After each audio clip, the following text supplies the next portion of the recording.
दोस्तों, कहानी आरंभ करने से पहले आप अगर इस वीडियो को पहली बार देख रही हैं तो चैनल को लाइक सब्सक्राइब करके बेल आइकॉन को दबा दीजिए ताकि आगे आने वाली हर वीडियो की नोटिफिकेशन आपको सबसे पहले मिल जाए। तो चलिए बढ़ते हैं इस कहानी की ओर। दोस्तों, ये कहानी है बिहार के पहाड़ों के बीच बसा एक छोटा सा गांव कंचनपुर की। ये गांव अपने शांत वातावरण और रहस्यमयी कहानियों के लिए जाना जाता था।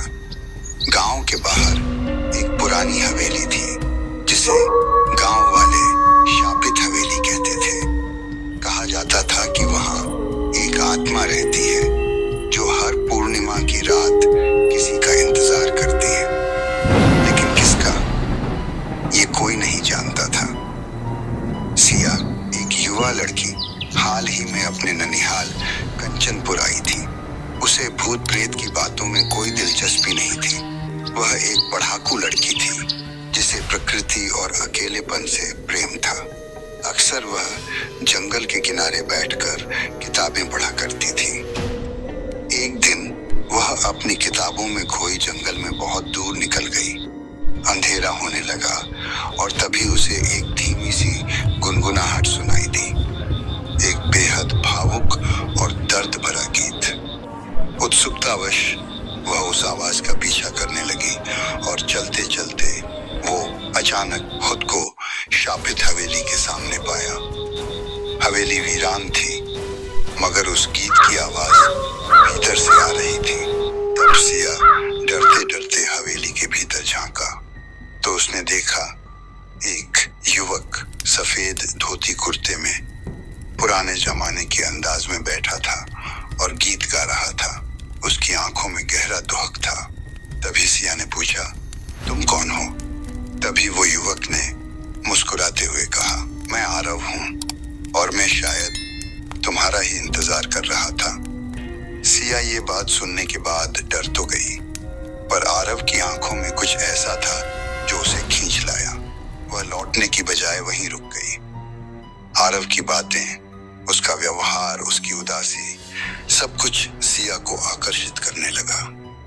वह रोज हवेली आने लगी। दोनों में दोस्ती हुई। फिर एक ऐसा रिश्ता बना जिसे शब्दों में बांधना मुश्किल था। लेकिन यह सब सामान्य नहीं था। आरव कभी हवेली के बाहर नहीं जाता था और उसका हाथ हमेशा ठंडा था, बर्फ सा। एक दिन सिया ने गांव के एक बूढ़े साधु से आरव के बारे में पूछा। साधु ने कांपती आवाज में कहा, तू जिससे मिलती है वह इंसान नहीं, आत्मा है। 100 साल पहले वो अपनी प्रेमिका राधा के साथ इस हवेली में रहने का सपना देखता था, मगर जात पात के खिलाफ जाकर प्रेम करने के कारण गांव वालों ने राधा को मार डाला। आरव ने खुद को इसी हवेली में जला लिया। उसकी आत्मा अब भी राधा की प्रतीक्षा करती है। सिया ये बात सुनने के बाद एकदम से स्तब्ध रह गई। कुछ दिन बीत जाने के बाद सिया फिर से उसी हवेली में गई और आरव से सच पूछा। तभी आरव शांत स्वर में सब सच बताया।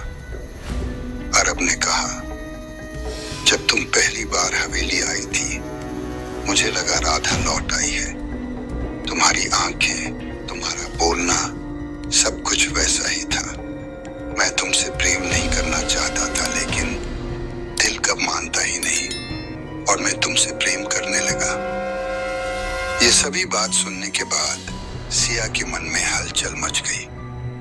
उसे डर तो लग रही थी, मगर आरव के बिना उसकी दुनिया अधूरी लगने लगी थी। ऐसे कुछ दिन बीत गई और अगली पूर्णिमा की रात सिया ने अपना निर्णय ले ही लिया।